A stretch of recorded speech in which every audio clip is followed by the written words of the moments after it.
Everything in Terminator 2 has been finessed. We've had a luxury in this movie. We've been able to do what we normally can never do in a movie. We've been able to take what we did in the first time and do it better the second time. I can also say that now, having finished Terminator 2, we could now go back and do Terminator 2 better than we did it this time, the next time around. But it's enough of a luxury to say that we were able to do that this time.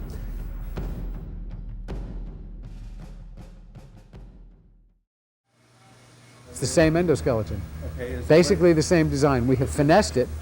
You as an audience will not see the differences, but it's much more technically advanced than the endoskeleton in the first movie. It's actually artistically advanced beyond the endoskeleton in the first movie. But these things are subtleties that only we as the artists and technicians will see.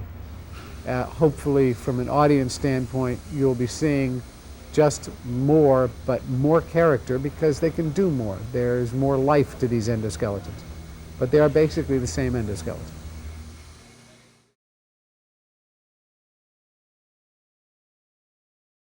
We try to recreate life, and it's impossible.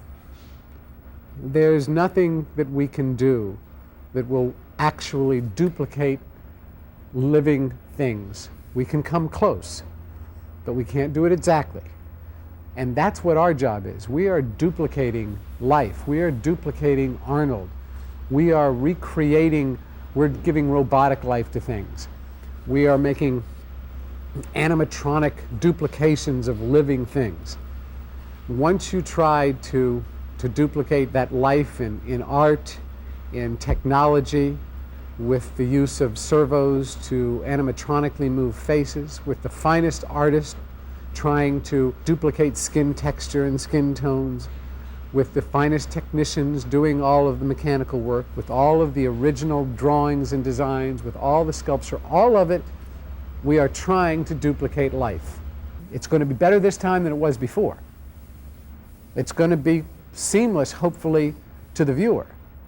Arnold, of course, we had to design the makeup effects that made Arnold himself, the actor, appear to be the Terminator, when a certain amount of flesh was removed from his face and certain appendages were ripped off of his body, and the revealing of the robotic aspect underneath him. All of these aspects of Arnold were done, and then of course we had to duplicate Arnold completely from head to toe animatronically for certain shots and certain things in the movie. So there were a number of animatronic duplications of Arnold as the Terminator in the movie. So the makeup effects on Arnold that we have, the chrome aspect of him, the underskin aspect of him, all of these things we learned from the first how to make them better, how to make them lay flatter to his face, how to make the illusion of the chrome underskull be more acceptable as a makeup, so that it wasn't sitting out as far on his face as a makeup. Although the puppets actually worked much better, the animatronic puppets, than they did in the first, the need is less because of how well the makeup worked. And because of that, Jim was able to use Arnold in the makeup much more extensively than in the first movie.